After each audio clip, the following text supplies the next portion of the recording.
네. 테슬라 비트코인 가격 급락의 영향은 어떻게 된다는 건가요? 네, 이 부분은 그냥 뭐 제 의견을 뭐 말씀드리기보다는 네.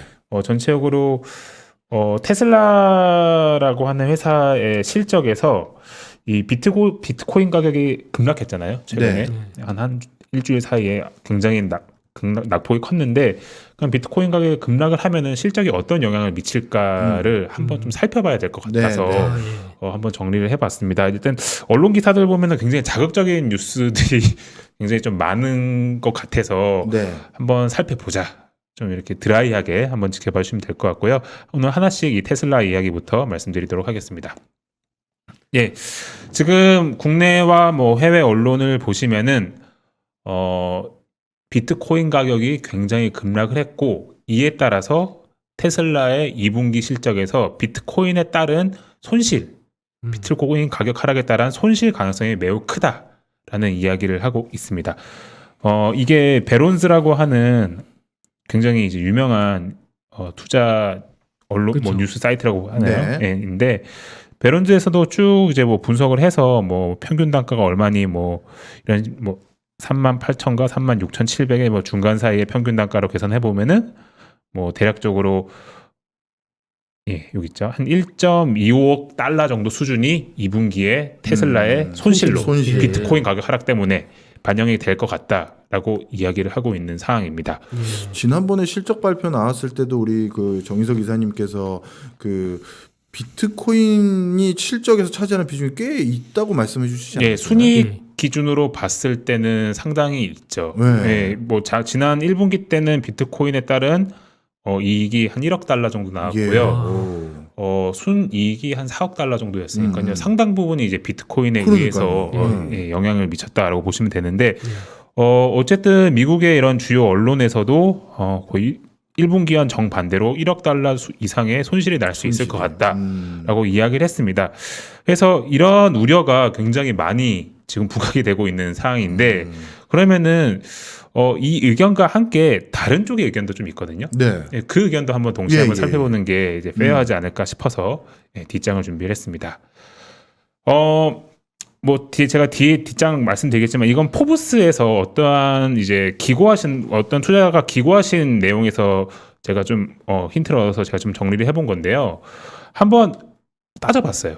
실제로 테슬라가 지금 비트코인을 얼마만큼 갖고 있고, 그게 대략적으로 평균 매입 단가가 얼마 정도 될 것 같고, 뭐 이런 거를 제가 한번 계산해봤거든요. 이게 뭐 아까 좀 전에 말씀드린 포브스 언론 기사에서도 똑같은 내용이 나오는데, 한번 계산해보도록 하겠습니다.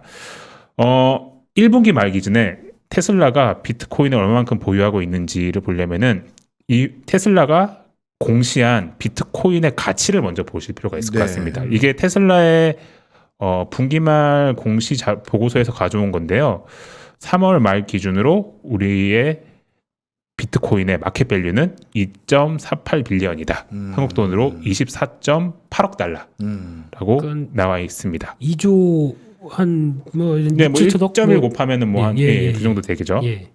근데 그러면은 대략적으로 뭐 마켓 밸류가 있잖아요. 24.8억 달러 마켓 밸류가 있으면은 3월 31일 기준 비트코인 가격을 한번 나눠 보면은 테슬라가 대략 얼마만큼 비트코인을 가지고 있는지를 알 수가 있습니다. 계산을 해 보면은 비트코인을 그러니까 24.8억 달러에 이 3월 31일 기준에 분기말 기준의 비트코인 가격 이때 한 58,919불, 지금만 차이가 많이 나죠. 이 정도 있었던 거예요.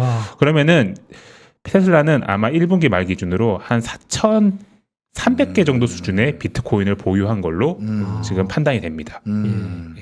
4,300개 수준 있는 거죠. 그러면 테슬라가 지금 1분기 말 기준으로 4,300개 정도를 가지고 있는 거예요. 근데 테슬라가 또 흥미롭게 또 공시를 한 게 또 뭐가 있냐면요.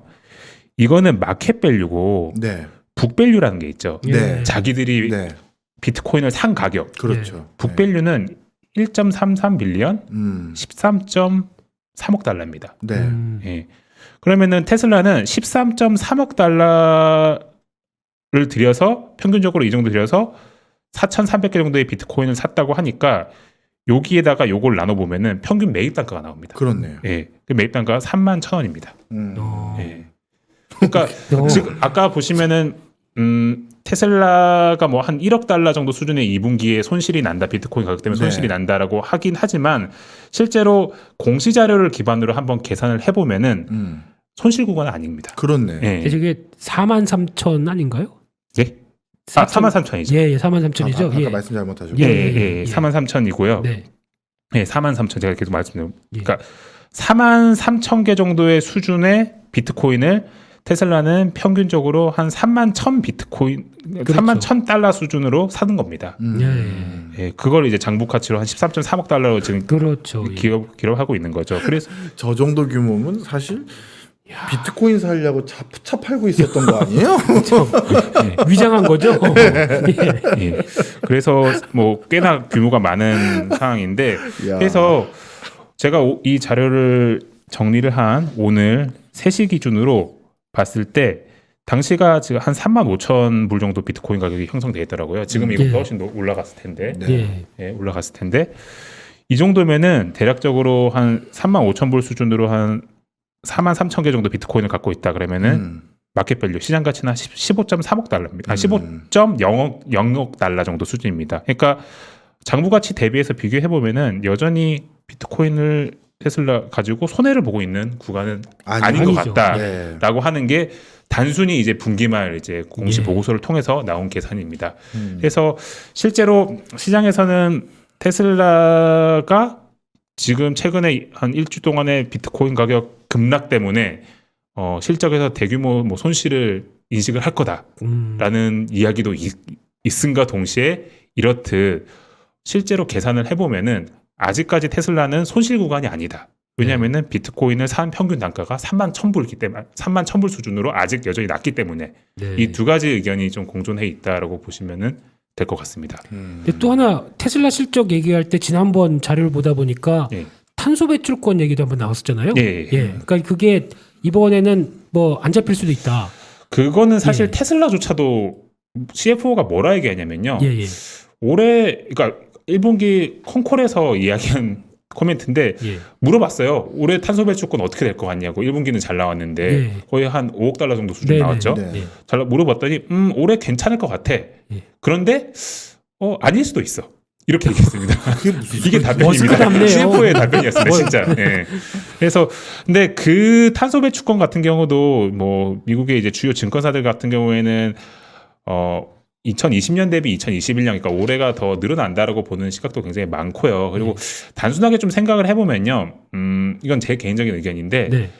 뭐 지금 테슬라 이외에 많은 자동차 기업들도 전기차 생산을 이제 늘리려고 노력을 하고 있고 지금 예. 모델을 이야기를 하고 있는데 사실 아직까지 전체 자동차 시장의 판매 데이터를 보면은 전기차의 비중은 사실 뭐 4% 정도 한 자리죠. 수준밖에 안 예, 되죠. 예. 네, 굉장히 낮습니다. 네. 그러니까 그런 관점에서 본다면은 여전히 내연기관 자동차는 전 세계적으로 엄청나게 많이 팔리고 있는 거고 예. 그거에 따른 크레딧은 계속적으로 테슬라가 수혜를 볼 수 있지 않을까라고 하는 생각은 저 개인적으로 좀 가지고 있습니다. 그래서 극단적으로 크레딧 매출, 그러니까 탄소 배출권 매출이 예. 극단적으로 줄어든다라는 부분은 그거 역시 테슬라를 너무 긍정적으로 볼 필요도 없지만 네. 너무 그렇게까지 부정적으로 볼 필요도 없지 않을까라고 저는 좀 개인적으로 생각하고 있습니다. 네. 균형을 잡자. 예. 그래서 예.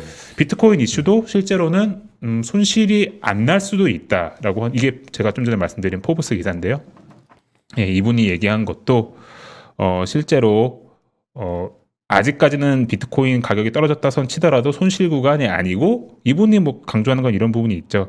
테슬라가 지금 캐시가 지금 170억 달러가 있다라는 거예요. 그 중에 한 2억 그러니까 170억 달러 중에 한 20억 언저리 정도가 지금 비트코인으로 일부 가지고 있는 거고 당장 급하지 않은 돈을 비트코인으로 해놓은 거고 실제로 테슬라의 뭐 매출 규모가 뭐 매출이 분기로 한 103억 달러인가요? 1분기 때 그 정도 나왔는데 예. 전체적으로 봤을 때는 비트코인이 전체 실적에서 차지하는 비중이 그렇게 크지 않을 수도 있는데 물론 순이익 비중으로 보면 굉장히 커 보이죠. 예. 크지 않을 수도 있는데 너무 이 비트코인 하나 가지고 너무 과도하게 좀 우려를 하는 게 아닌가라고 하는 그런 시각도 지금 미국 시장에서 테슬라 좋아하시는 분들은 이야기를 하고 있는 상황입니다. 또 좀 균형을 좀 잡을 필요가 있지 않을까 싶어서 내용을 좀 준비해 왔고요. 네. 네. 그리고 이것도 좀 궁금해하시는 분이 있어서 제가 좀 이야기를 했는데 그러면 테슬라가 실질적으로 비트코인 가격이 움직였을 때 실적에 어떻게 반영을 하는지 네. 이거에 대해서 말씀드리겠습니다. 간단하게 테슬라는 비트코인을 부동산처럼 보고 있습니다. 네, 부동산처럼 보고 있습니다. 흥미롭네요. 네, 그러니까 그게 뭐냐면은 올랐다고 평가이익을 반영하지 않습니다. 1분기 때 1억 달러 반영을 한 거는 팔았기 때문입니다. 그렇구나. 예. 저 회계상 부동산처럼 네, 처리한다는 말씀이시구나. 죄송합니다. 회계상 부동산처럼. 그러니까 아. 1분기 때 1억 달러 정도 이익이 났던 거는 비트코인을 팔았기 때문에 네. 캐피탈 게인이 생긴 거고요. 그걸 1억 달러 한 거고 팔지 않고 그냥 갖고 있는 홀딩하고 있는 비트코인 가격이 많이 올랐다고 하던 치더라도 그거에 대해선 평가 이익을 반영하지 않습니다. 네, 그게 흥미로운 부분이고요. 반면에 떨어지면 반영은 합니다. 그러니까 자기가 산 장부가 대비 비트코인의 가격이 떨어지면은 평가 차손, 그러니까 차손 처리 버리는 거죠. 예. 그래서 임페어먼트를 이제 잡아버리는 거죠. 그래서 부동산도 그렇잖아요. 제가 뭐 건물 갖고 있어도 같이 올랐다고 막 회계에 바로 반영하지 않지만 그렇죠. 네. 그래도 가격이 원래 북밸류보다 떨어지면은 사실 보수적인 회계 처리 관점에서 반영을 하잖아요. 네. 똑같이 테슬라도 비트코인을 부동산처럼 회계 처리한다라는 부분을 좀 염두해 주셨으면 특이하네요. 좋겠습니다. 네, 그래서 네.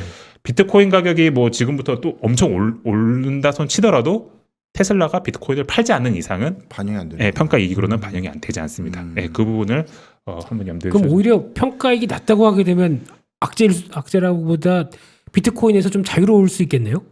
지금 팔았다는 많은 얘기니까. 테슬라 투자자분들이 좀 비트코인 좀 팔아줬으면 좋겠다라는 그 소리 많이 예, 들어요. 예. 비트코인 그렇죠. 보유자분들도 좀 팔아줬으면 좋겠다라는 이야기를 좀 많이 하시고요. 예. 그래서 좀 테슬라와 이제 비트코인은 좀 이제 분리돼야 되는 거 아니냐라고 하는 그런 제발 좀 그랬으면 좋겠습니다. 제발 예. 모두 약간 어느 순간 비트코인에 저게 되셨거든요. 투자자가. 아닙니다. 오늘 아침부터 예. 네. 그래서 이 부분은 그냥 좀 균형 잡힌 시각이 필요하다는 측면에서 좀 준비를 해왔습니다. 네, 알겠습니다. 네. 이것도 아주 흥미로웠습니다. 네. 그다음에 바이든 기후 변화 대응 행정명령 발동 이렇게 돼 있는데. 이게 제가 너무 네. 짧게 그 줄이는 능력이 좀 부족해서 이상한 말을 해왔는데 바이든 대통령이 지난주 금요일인가요? 행정명령을 발동을 하나 네. 시켰어요. 네. 그게 뭐냐면은 기후 변화가 우리 금융 시스템에 미치는 영향을 검토해 와라. 기후 변화가 금융 시스템에 미치는 영향. 금융 시스템과 경제, 뭐 사실 경제라기보다는 금융, 파이낸셜 뭐 시스템에 미치는 영향을 검토해라고 행정명령을 내렸습니다. 어렵다. 교수님 저런 거 많이 하셨습니까? 저는 많이 하는데 과제. 과제는 많이 하는데 이 주제는 딱 듣자마자 떠오르지가 않네요. 이게 어떻게 기후 수치할지. 변화가 도대체 우리 금융 시스템과 무슨 상관이냐라고 네. 하는 의문을 가지실 수도 있는데 뭐 들으시면 아시겠지만 결론적으로는 이 기후 변화의 영향을 수치화하라는 겁니다. 다 수치화해 버려라. 수치화. 네. 수치화해서 요거를 다 우리가 실제로 앞으로 취할 액션에 보이게끔 반영을 해라. 그러니까 바이든이 좀 불만이라기보다는 좀 애매모호했던 게 요거였던 것 같아요. 이게 다 심각하다, 문제가 있다, 기후 변화 우리 어떻게 개선해야 된다라고 하지만 이거의 객관적인 수치와 데이터 이런 게 좀 부족했기 때문에 그동안 뭔가 이거를 주장하는 사람 입장에서도 좀 설득력이 좀 떨어졌다라는 그런 부분을 인식을 했는지 이거를 앞으로는 수치화하겠다라는 의지가 이 행정명령에서 나왔다고. 증빙하겠다는 얘기겠네요. 예? 뭔가를 액션을 취할 때 증거 자료로 쓰겠다. 그렇죠. 그걸 말씀 좀 드려볼게요. 이게 이런 행정명령 발동의 문제의 인식은 여기서부터 시작을 합니다. 미국을 포함해서 뭐 사실 전 세계 금융 시스템이 다 마찬가지일 텐데요. 전 세계 금융 시스템은 금융 시스템이 움직이는 팩터 중에서 기후 변화는 없습니다. 없죠. 기후는 항상 안정적으로 유지가 된다라고 하는 전제, 뭐 사실 그런 전제가 있는지 없는지도 인식 못할 만큼 신경을 안 쓰는 신경을 안 쓰죠. 근데 이게 이제 팩터로서 요인으로서 작용을 해야 된다고 믿는 게 이 바이든 행정부인 거고요. 어쨌든 이러한 전제가 있기 때문에 이거를 이제 전제를 바꿔야 된다라는 흐름이고, 그러면은 바이든 행정부가 얘기를 한 거는 기후 변화가 미국 금융 시스템에 미칠 영향을 일단 점검을 다 해봐라라고 명령을 했습니다. 근데 여기서 행정명령이라는 거는요, 연방 정부가 미칠 수 있는 영역까지만 명령을 할 수 있는 겁니다. 네. 예, 이게 연방, 그러니까 일반 기업은 행정명령을 되죠. 통해서도 네. 뭘 할 수가 없습니다. 그러니까 뭐 연방 자산이라든지 뭐 그런 것들이겠죠. 예. 뭐 정부 기관이 뭐 관리하는 자금이라든지 뭐 그런 것 등등. 그래서 이 행정명령은 뭐 사실 미국 금융 시스템 전체적으로 간접적으로 영향이 미치지만 일단 직접적으로 연방 정부가 가지고 있는 자산 네. 그리고 연방 정부가 걷어들이는 세수에 기후 변화가 얼마만큼 영향을 미치는지를 다 계산을 해와라라는 명령이다라고 보시면 될 것 같습니다. 기간은 한 제 기억으로 한 4개월 정도 준 것 같아요. 이거 계산해오라는 기간을. 그리고 노동부에서 관리하는 연금 자산이 이 기후 변화 때문에 영향을 받는지 안 받는지에 대해서도 좀 조사를 해라. 그리고 영향을 받는다면 이 보호 조치도 좀 검토를 해와라. 한국으로 따지면은 국민연금입니다. 그렇네. 네. 그러니까 국민연금의 운용을 건드릴 수도 있는 거죠. 이거는. 예. 그러면 사실 국민연금 한국으로 기준시면 국민연금이 움직이면은 우리나라 또, 증권계 그렇죠. 금융기가 엄청나게 영향을 받을 수밖에 없는 거죠. 또 미국 같은 경우는 연금 자산이 주식을 또 많이 보유하고 있지 않습니까? 맞습니다. 예. 그래서 일단 뭐 노동부에서 관리하는 노동부의 손이 닿는 네. 링크되어 있는 연금 자산이죠. 행정명령이기 때문에 어쨌든 실제로 미치는 거죠. 그리고 이거를 다 수치화해라. 그러니까 기후 변화가 어떻게 될 경우에는 뭐 대략적으로 피해가 어느 정도 예상이 되고 뭐 그런 게 다 있을 거 아니에요. 예. 그러니까 예를 들어서 뭐 이런 식으로 생각해 볼 수도 있죠. 국민연금 이건 너무 뭐 한국의 국민연금 예를 들어 너무 좀 그러니까 뭐 미국의 뭐 연금 펜션 펀드가 갑자기 쓸데없이 쓸데없는 말도 좀 이상하죠. 죄송합니다. 너무 조심스러우신데요. 전통적인 오늘 에너지 기업을 약간 너무 오버에 대해서 들고 있다. 지금. 예. 그러면은 뭐 이런 바이든 행정 명령을 받은 이제 정부 기관에서 그걸 막 분석을 하는 거죠. 그러면은 뭐 몇 년 중장기적으로 유가가 떨어지고 뭐 저런 기업들이 약간 좀 가치가 떨어질 수도 있는데 저걸 너무 많이 들고 있는 게 아닌가 그런 리스크를 다 고려를 해서 그걸 이제 수치화를 또 시키는 거죠. 그래서 요대로 가면은 뭐 펀드 수익률이 얼마만큼 빠질 개연성이 있고 그런 부분들을 뭐 수치화를 하는 작업이다라고 저는 보고 있고요.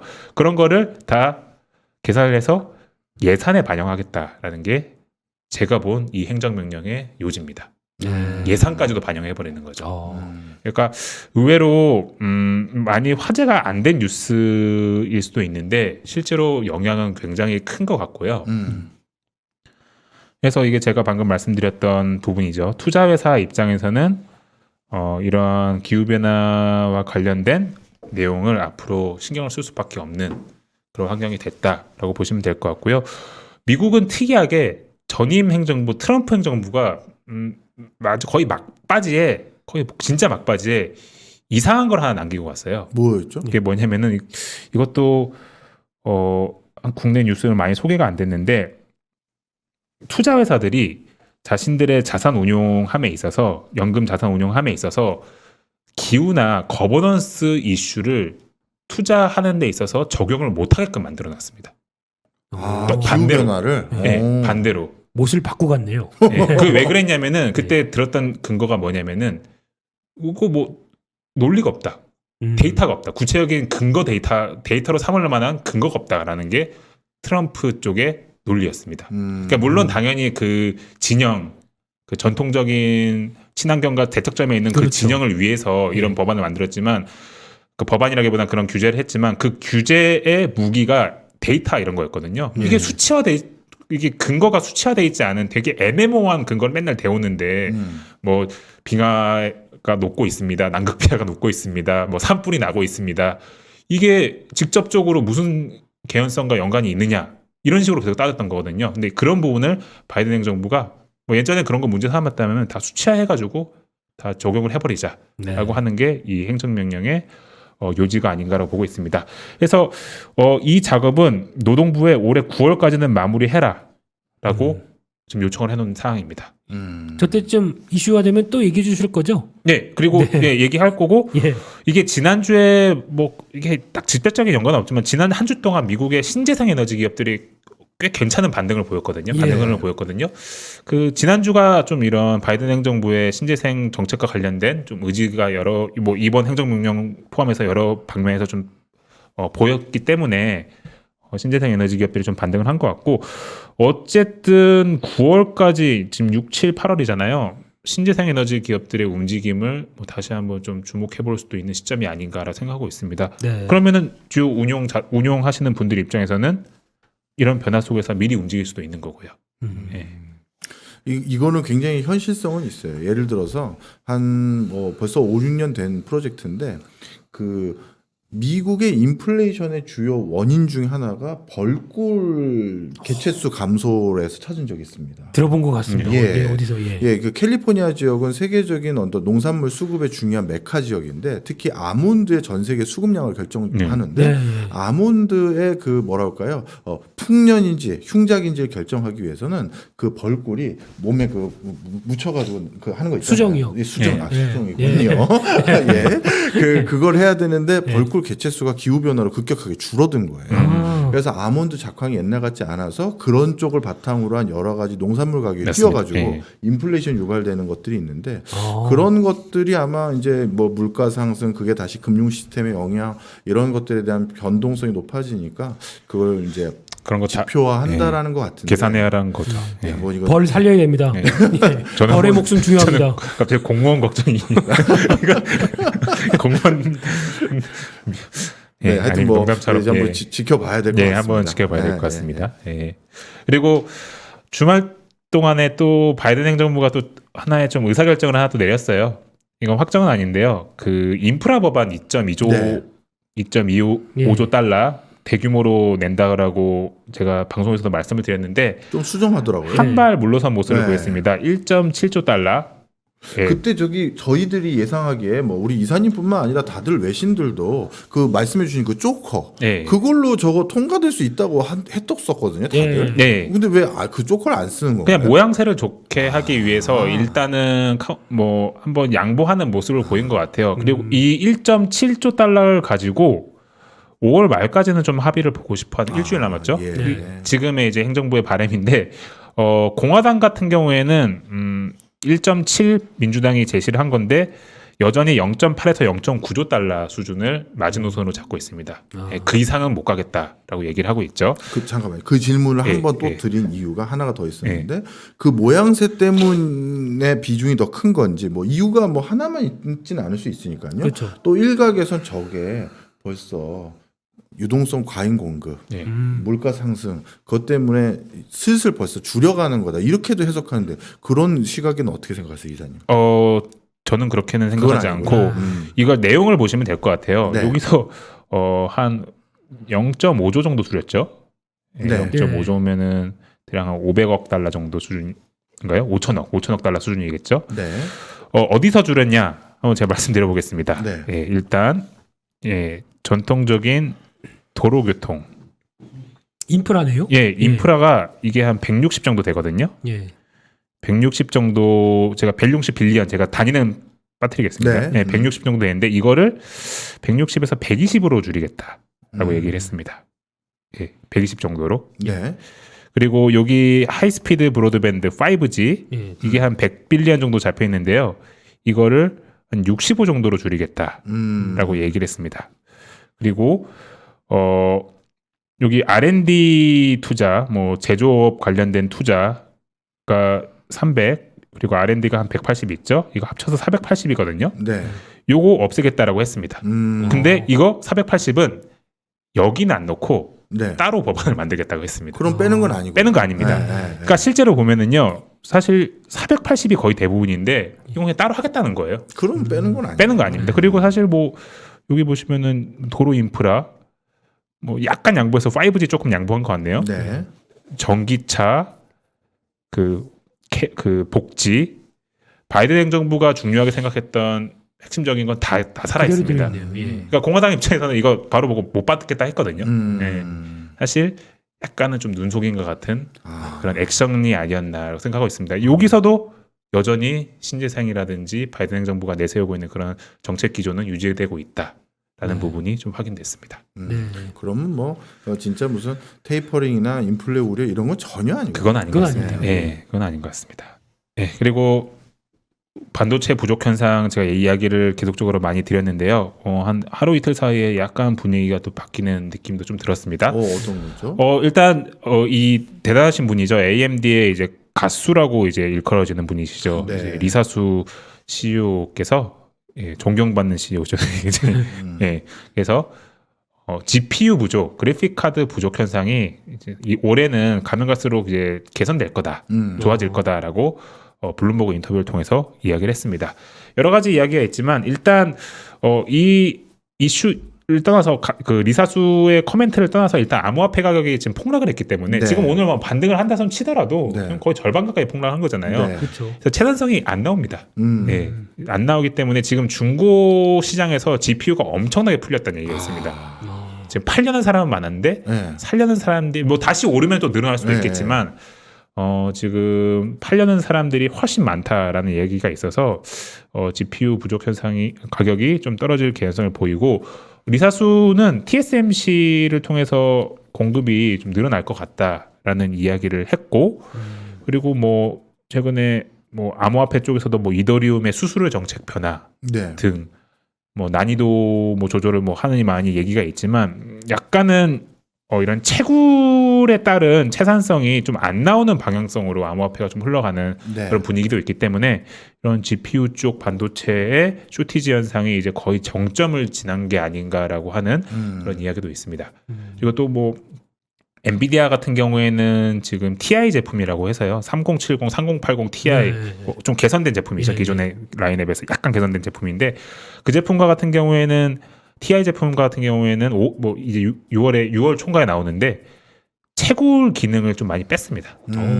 인위적으로 좀 채굴할 때 좀 퍼포먼스가 안 나오게끔 만들어 놨어요. 그래서 예전에는 엔비디아가 막 신제품을 막 내놓으면은 채굴하시는 분들이 싹쓸이를 해가지고 쇼티지가 엄청 심해졌는데 엔비디아가 약간 그걸 노리고 채굴 기능을 빼서 너무 암호화폐 쪽으로 수요가 몰리지 가니까. 않도록 그런 그리고 또 뭐 엔비디아는 사실 한 3년 전에 그것 때문에 당한 적이 있었거든요. 채굴 때문에 수요가 확 늘었는데 네. 2018년도인가요? 채굴 때문에 수요가 확 늘었는데 그게 이제 채굴 비트코인 가격이 떨어지니까 굉장히 GPU가 쇼티지였다가 엄청나게 오버서플라이가 된 한번 경험이 있어요. 그런 부분들을 다 감안해서 지금 전략적으로 움직이고 있거든요. 어쨌든 결론적으로는 지금 재밌게 또 한 2, 3일 사이에 약간 이런 GPU 쇼티지 현상은 완화될 것 같다라는 언론 기사들이 여기저기서 좀 나오고 있는 상황입니다. 저런 쇼티지가 계속 저러지 않을까요? 갑자기 또 뭐 고생한다 그러다가 또 이슈만 조금씩 완화되기 시작하면 금방 또 완화가 되고. 그래서 또 모든 언론 기사들이 약간 극단적인 방향으로 좀 쓰는 경향이 좀 있다 보니까 좀 그런 느낌이 드는 것 같습니다. 그래서 잘 됐으면 좋겠습니다. 네, 뭐 잘. 좀 마음 편히 좀 컴퓨터 좀 사고 싶다라는 사람들이 워낙 많아가지고요 요즘요. 좀 잘 풀렸으면 좋겠습니다. 그리고 오늘 마지막 주제인데요. 이 부분이 사실 오늘 좀 이야기하고 싶었던 저희 핵심 내용입니다.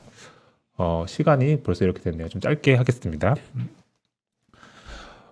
지난주 목요일 미국 시간으로 목요일 장 끝나고로 기억하고요. 어플라이드 머티리얼스라고 하는 전 세계 뭐 규모로 따지면 2위 업체, 증착 장비 굉장히 잘하는 업체죠. 전 세계 대표 반도체 장비 기업이 실적을 발표했습니다. 물론 실적은 너무 좋습니다. 지금 투자가 엄청나게 늘어날 것 같고요. 지금 이 반도체 장비 회사가 반도체 장비 시장의 전망치를 냈는데 전망치를 올렸다라는 부분이 좀 굉장히 긍정적으로 좀 봐야 되지 않나라고 생각이 듭니다. 전 세계 반도체 장비 시장 규모가 2020년도에 한 61억 달러 수준이었는데 원래는 한 2달 전까지만 하더라도 이게 한 70억 달러 초반 정도로 예상을 했었어요. 그래서 뭐 그래도 성장을 하네라고 생각을 했었는데 지난주에 실적 발표에서 아니야 70억 달러 초반 아니고 70억 달러 후반까지 올해는 시장이 성장할 거야 하고 상향 조정을 했습니다.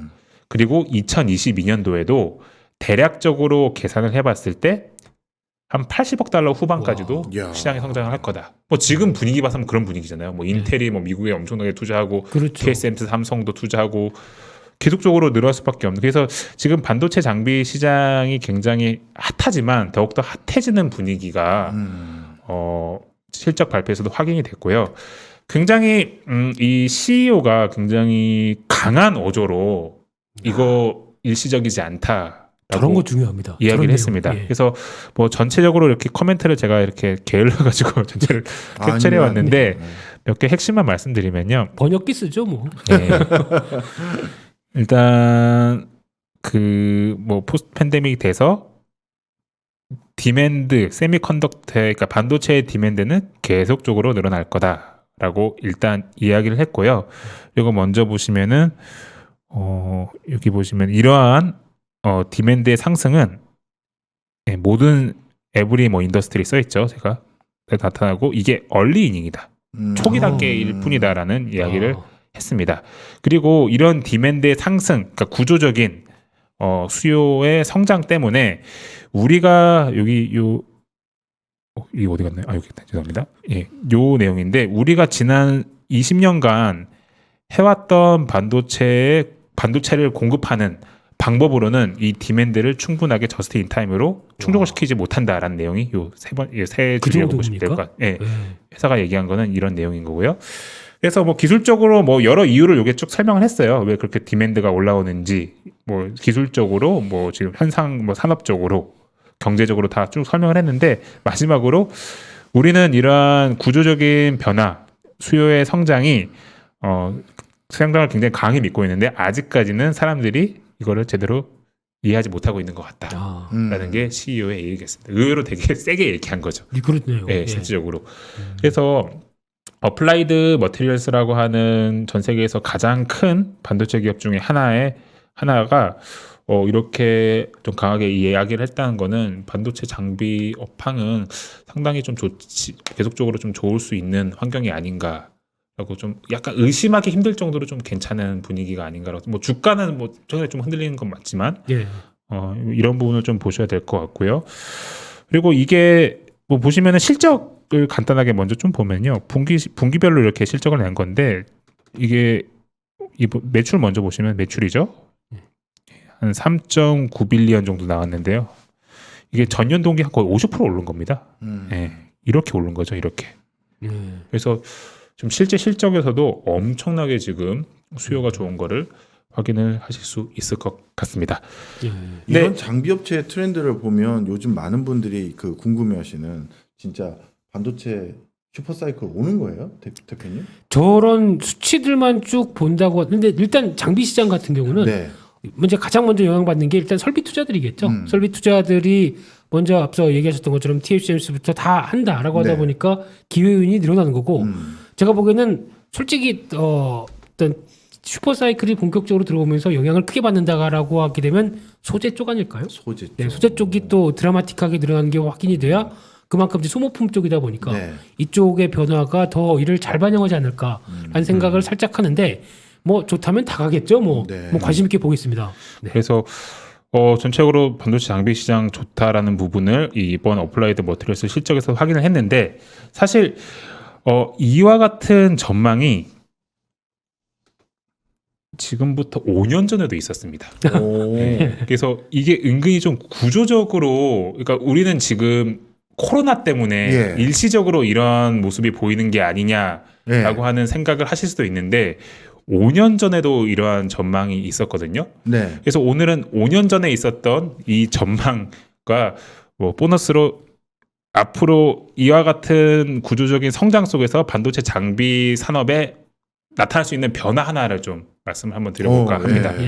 좀 흥미로운 내용이라고 생각하고 있어서 제가 뭐 굳이 가져왔고요. 이거를 보시면요, 이게 뭐냐면은 일본 반도체 장비협회 SEAJ라고 하는 장비협회죠. 일본의 유명한 뭐 도쿄 일렉트론이라든지 뭐 어드밴테스트라든지 스크린이라든지 이런 기업들이 다 들어가 있는 장비협회입니다. 이 협회가 2030년까지에 대한 장비 전망을 냈는데 장기 전망이죠. 이게 2016년도에 낸 겁니다. 낸 건데 굉장히 흥미로운 게 뭐냐면은 지금 시점부터 어떤 일들이 벌어지냐면요. 확 오르는 거네. 확 오르는데 당연히 아주 최첨단 공정, 네. 20대 기준 뭐 20나노 이하의 최첨단 공정은 당연히 캐파가 올라가겠죠. 네. 근데 흥미로운 거는 그 밑에 있는 밑단에 있는 공정의 수요도 같이 2020년 올라가는구나. 기준으로는 빠지다가 다시 늘어날 걸로 네. 보고 있었습니다. 예, 지금 우리가 보고 네. 있는 현상인 거죠. 예, 예, 예. 예. 그러니까 우리가 잘 예측을 했네요. 코로나 때문에 뭐 자동차 반도체가 부족하다. 이거 네. 당연히 코로나 변수가 굉장히 크긴 하지만 네. 예. 사실 과거에서 반도체 업계에서도 한 2020년, 21년 정도, 22년 전후로 해서 뭔가 다시 이런 뭐 실제로 90나노 이상 이런 캐파도 늘어날 수밖에 없다라는 그런 전망을 해왔다라는 게 굉장히 흥미로운 거죠. 그러니까 그만큼 전 분야에서 수요가 많이 늘어난다는 얘기겠네요. 네, 그래서 그 시점을 사실 지금 5년 전에도 네. 지금으로 보고 있었다라는 게 굉장히 흥미로운 거고요. 예언자인데요. 예, 흥미로운 거고요. 그리고 이게 뭐냐면은 그런 현상이 나타날 거기 때문에 당연히 반도체 장비 협회이기 때문에 당연히 네. 반도체 장비에 대해 좋게 전망을 하겠죠. 네. 나타날 거기 때문에 좋게 하지만 방금 말씀드렸던 그런 이 캐파의 증가에 따라서 반도체 장비 시장도 계속적으로 올라갈 거다. 예. 이 과거와 같은 시클리컬이 아니고 네. 꾸준하게 꾸준한, 우상향을 할 거다. 예, 할 거다라고 생각을 하고 있습니다. 물론 최근 몇 년 사이에는 사실 이들의 바람대로 안 됐다라고 볼 수도 있을 것 같은데 예, 예. 이 굉장히 흥미로운 게 2021년, 22년부터 다시 숫자가 좀 확 튀는 그런 모습을 네. 규모가 확 튀는 모습을 보였다라는 점에서 과거에 일본 반도체 장비협회가 했던 이야기와 어플라이드 머티리얼스가 지난주에 했던 얘기가 은근히 궤가 맞는다라는 점이 좀 굉장히 좀 흥미로웠다라는 그러네요. 게 제가 좀 말씀드리고 싶었던 거고요. 우리 선유와 나무꾼님께서 재밌는 얘기 해주셨어요. 코로나 발원지가 반도체 장비 협회 아닌가? 재밌네요. 예. 예. 근데 어쨌든 지금도 굉장히 좀 흥미롭게 하고 있었고 그래서 반도체 장비협회 일본 반도체 장비협회들이 2016년도에 이 자료를 내면서 2020 프로젝트를 굉장히 강조를 했습니다. 네. 2020 프로젝트 작년에 뭔가 새로운 프로젝트를 하겠다라는 거죠. 그게 뭐냐면은 요겁니다. 그건 뭐예요? 예. 지금 반도체 장비의 판매 방법을 네. 또 어디 갔어? 예, 여기 있네요. 이렇게 바꿔버리겠다. 그냥 기기를 파는 게 아니라 성과 연동형? 예, 그랬던 거죠. 이게 뭐냐면은 간단히 설명을 드리면은 반도체 장비 기업들의 장비 판매 방식은 그냥 수주를 받으면은 그냥 장비를 납품하는 만들어서 거죠. 네. 인도를 합니다. 네. 예. 매출을 잡죠. 네. 그리고 나중에 좀 이따가 뭐 메인터넌스 같은 거 몇 번 좀 해주죠. 네, 네. 예, 짜잘하게 받는 거죠. 네. 그래서 기본적으로 메인터넌스가 없다라고 가정을 해보면은 여기 자꾸 이게 없다 가정해 보면은 장비 기업들 입장에서는 수익이 한 번 딱 이렇게 잡히고 끝입니다. 그렇죠. 예. 근데 이게 장비 기업들의 실적의 변동성을 너무 높인다는 거예요. 사이클에 따라서 과거와 같이 이렇게 사이클이 있으면 어쩔 때는 장비 기업들 굉장히 막 좋다가 네. 너무 공급이 많이 되면은 또 손 빨고 있고 네. 그게 너무 힘든 거예요. 그래서 일본의 반도체 장비 기업들은 하고 싶었던 게 요겁니다. 리스 모델로 가고 싶었던 거예요. 네. 그래서 이렇게 한 번에 소유권을 넘기면서 매출을 100박 잡는 게 아니고 소유권은 장비 기업들이 가지고 있고 그 장비 실물을 반도체 제조사 라인에 박아놓고 일단 기본적으로 최저 가금을 받습니다. 그리고 가동률에 따라서 성과 연동형으로 수익을 인식을 하는 모델이 궁극적으로 이들이 가고 싶었던 그런 방식입니다. 그만큼 현금 흐름을 좋게 하기 좋게 만드는 거죠. 예. 이게 뭐 IT에서 보면 클라우드 서비스 쓰는 거랑 똑같다고 보셔도 그렇죠. 됩니다. 예. 저는 그걸 잘 이해를 못해서 저쪽 왼쪽에서 오른쪽으로 바뀌면 기업 입장에서 뭐가 좋은 거예요? 기업 입장은 일단 고정비가 안 들지 않습니까? 네. 고정비가 한꺼번에 들어가는 게 줄면서 예. 또 이 가동률에 따라서 움직이다 보니까 예. 어떻게 보면 기업 입장도 좋죠. 그래가지고 떨어지게 되면 그만큼 좀 덜 내도 되고 한 몇 년 동안은 그러다가 올라가게 되면 110까지 움직이게 되면은 네. 더 많이 낼 때도 있고 평균적으로는 100 근처에서 왔다 갔다 하지 않을까. 다 윈윈 할 수 있는 정책 아닐까요? 네, 그래서 이게 이 보고서를 내면서 이 협회에서 했던 얘기가 뭐냐면은 전 세계적으로 요 기존의 모델을 앞으로 계속 감당할 수 있는 기업이 해봤자 인텔, 네. 삼성전자, TSMC 이런 애들밖에 없다라는 거예요. 예. 이런 기업밖에 없다는 거죠. 전 세계 무수한 반도체 제휴사들이 존재하는데 그들 입장에서는 이제 대표님께서 말씀해 주셨듯이 고정비 부담 때문에 선뜻 반도체 투자를 하기가 어렵다라는 거예요. 그러니까 지금 같은 경우도 우리가 자동차 반도체가 그렇게 부족하다고 난리를 치고 있는데 지금 파리시잘이 막 투자하기 약간 좀 꺼려지잖아요. 이게 DB하이텍 같은 네, 경우도 수익성이 나지 않는 제품이고 이게 맞습니다. 사이클이 꺾이면 이게 분명히 이게 수익이 확 꺾이는 제품군인데 내가 그거 하려고 지금 장비 사가지고 막 투자해야 돼라고 하는 우려 때문에 지금 오히려 쇼티지 현상이 계속적으로 지속되지 않느냐 걱정을 하고 있는 거거든요. 근데 그런 부분들을 반도체 장비 입장에서 초기에 너무 고정비 부담 우리가 줄여줄게. 그냥 너희 그 장비 업체 너희가 우리 장비 일단 제조사 너희가 장비 가져가서 이렇게 기본 가금을 내고 가동률대로 가금하면 돼. 가동률이 많이 나와서 장사가 잘 되면은 우리한테 돈 많이 주고 그렇죠. 가동률이 잘 안 나와서 장사가 안 된다 하면은 돈 덜 줘도 돼. 이렇게 가버리는 겁니다.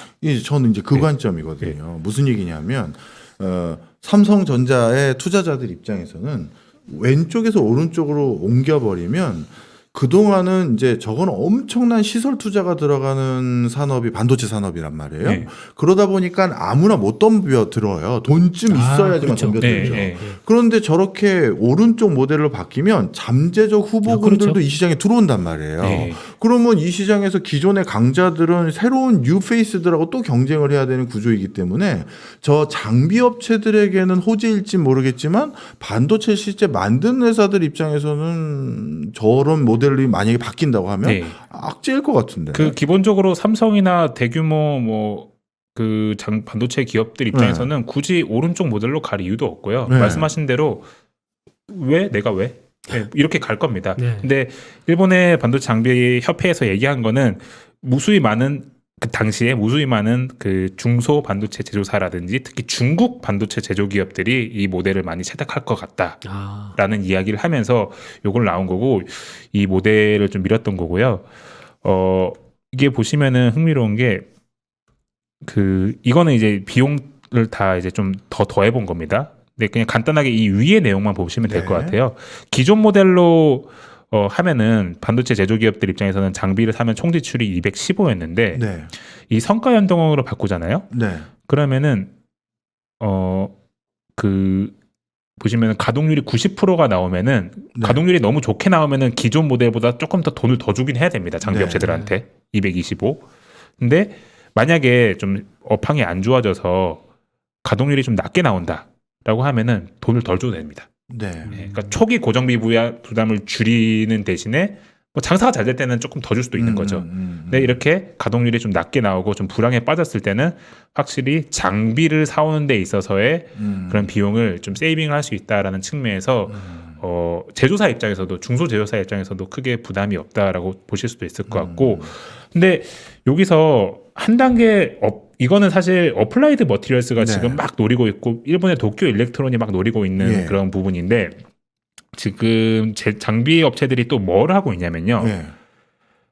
반도체 장비에 IoT 테크놀로지 AI 기술을 굉장히 도입을 많이 하고 있습니다. 네. 그리고 장비뿐만 아니라 그 머티리얼즈에 대한 솔루션도 제조사들에게 제공을 해주려고 막 하고 있어요.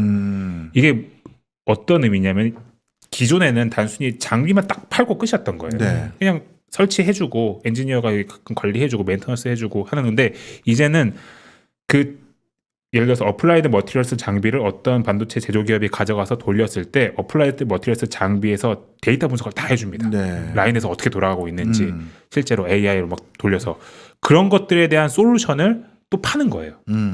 우리가 장비 너희 라인에서 돌려봤더니 이런 식으로 하면 좋을 것 같고 그런 솔루션을 이렇게 나눠서 좀 받는 구조로 하려고 하는 게 지금 장비 업체들의 좀 긴 꿈이 아닌가라고 생각을 하고 있고요. 딱 보니 중국향이네요, 그냥 중국 맞춤형. 네, 중국 맞춤형일 수도 있고 당시에 뭐 목적 자체가 그걸 위해서 만들었던 거고 지금 실제로 어플라이드 머티리얼스 이 부분이 보시면요. 이게 아까 말씀드렸던 첫 번째 모델에서 발생하는 그 매출입니다. 그냥 네. 장비 인도하고 네. 땡치는 모델인 거죠.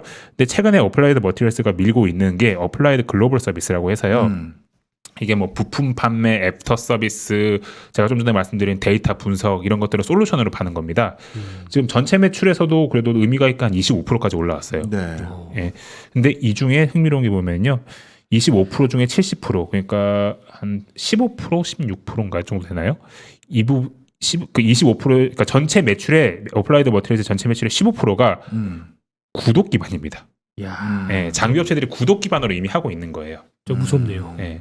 그러니까 아까 말씀드렸던 거랑 완전히 매치는 하지 않지만 일본 반도체 기업들이 예상했던 거랑 완전히 매치는 하지 않지만 뭔가 궤가 좀 같이 가고 있는 느낌은 좀 있어서 반도체 장비 기업들도 앞으로 수요가 굉장히 아까 전망처럼 폭발적으로 늘어났을 경우에 이런 식으로 솔루션, 구독, 말씀드렸던 리스 방식 이런 식으로 장비를 팔 수 있는 그런 환경도 되지 않을까라고 저는 좀 개인적으로 좀 생각하고 있습니다. 저는 오늘 정희석 기사님이 굉장히 무서운 말씀을 하셨다고 생각이 들어요. 왜냐하면 전 세계 반도체 분야에서 활동하고 있는 기업들의 시가총액을 비교해 보면 최종 반도체 자체를 만드는 회사들이 시가총액이 다 높고 반도체 장비를 만드는 회사들은 시가총액이 한참 밑에 있거든요.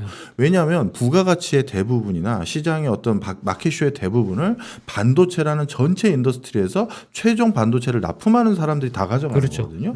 그건 왜 그러냐면 아주 쉽게 설명드리면 어도비 우리 포토샵이라는 프로그램 있잖아요. 예전에는 그거를 그냥 CD에 넣어서 팔았어요. 그런데 제가 아주 잘 나가는 그 디자인 전문 회사다. 그럼 어도비 CD 그거 풀 패키지 예를 들어 120만 원이나 하나 사가지고 그래가지고 디자이너들 두세 명이 이 PC에서 작업하면 돼 해가지고 풀로 돌리다 보니까 그걸로 인한 부가가치는 내가 고스란히 다 먹는데 어도비는 CD 한 카피 팔고 끝났어요. 근데 이제 어도비가 이제 뭐 이 5G 시대 아니면 뭐 IoT든 뭐 이런 형태의 이제 생태가 바뀌어가면서 말 그대로 로그인해서 CD를 사는 게 아니라 쓸 때마다 이제 클라우드 기반으로 하는 걸 하잖아요. 그리고 누가 이익이 더 올라갔을까요? 당연히 어도비죠. 그렇죠. 그러니까 지금 저 구조가 만약에 진짜 보편적인 비즈니스 모델로 장착이 더 많이 돼버린다면 어플라이드 머티리얼뿐만 아니라 ASML이라든가 이런 회사들이 우리 삼성, 뭐 인텔, 뭐 AMD 이런 데들의 매출의 일부를 우리가 가져가야겠어. 저는 이렇게까지도 해석이 돼요. 네. 과한가요? 아니 저도 좀 이게 사실 뭐 현장에서 일하시는 분들이나 업계 분들 입장에서는 이거 쉽지 않아 뭐 이렇게 그리고 이게 사실 일본의 2016년도에 냈던 이 프로젝트도 사실 지금 아무 얘기가 없습니다. 네. 아무 얘기가 없어요.